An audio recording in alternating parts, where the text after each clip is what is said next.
one really big problem that I see a lot of people have when they're trying to quit pornography is feelings of shame, and they don't want to identify with this problem. So as part of our program, we have a very specific script where people will say, I'm wanting to engage in my compulsive behaviour right now. That's the first fact as part of our 5-fact program.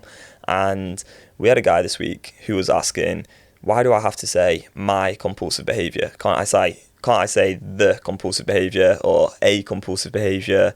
And the response that me and Mary had was, no, you have to say my compulsive behaviour, because a lot of people, they don't want to take ownership of this problem because they feel shame around who they are. They feel shame around maybe what they've looked at in the past because it doesn't align with their values and their beliefs and who they are as a person. And I understand that because I've looked at stuff online before, on Twitter, on Instagram, that was just pretty weird, to be honest with you. There's really weird stuff on social media. That's where I would always look for most of my sexual content. It was always on social media, and I got into some pretty odd stuff, some sort of female dominance kind of stuff, and I didn't really feel good about that. After I'd watched it, I was like, oh God, like, why was I looking at that? It just didn't align with who I am at all.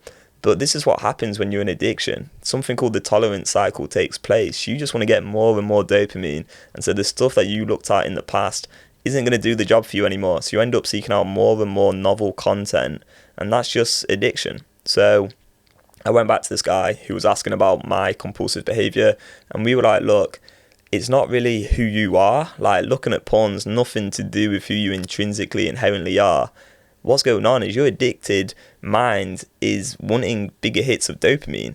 It's all to do with the neural pathways that are yours. And so we really made this crystal clear to him that, look, don't worry about the stuff that you've looked at in the past, because that's done now. That's historic, and we don't really want to focus on that too much. What we want to do is realize, you are still wanting to engage in your compulsive behavior because your brain's become addicted, and we have a tool to deal with that. So you want to make your choice in that moment, option A, option B, read through the script, and then you change the neural pathways.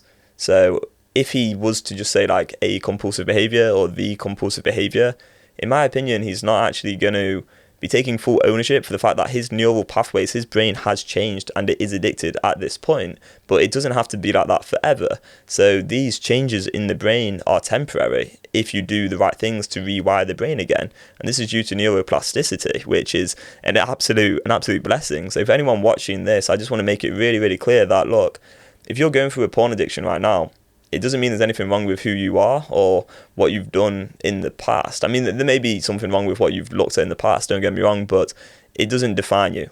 That's the important thing. It's not to do with your identity. It's just addicted neural pathways. And I said to this guy as well, look, if you were born 100 years ago, do you really think you'd have the same problem? Would you have looked at the same stuff? And he's like, no, because he wouldn't have even looked at that stuff because it wasn't available then. This is a societal macro issue. We live in a world full of sexual content absolutely everywhere, and it's normalized. Looking at porn has become normalized. It's a highly, highly addictive thing to look at. It's wrong, it's messed up, but all we can do is take absolute responsibility for ourselves, take ownership and accept, I've got a problem here. I need to seek the truth. I need to find an answer, and then go do that and rewire the brain. Willingly accept some temporary discomfort when you're facing the urges, change the neural pathways, and live a life free from this problem for good. Thanks for watching. Subscribe if you have liked this video, and check out the free training. Link is in the description. Thanks and have a great day. Bye bye.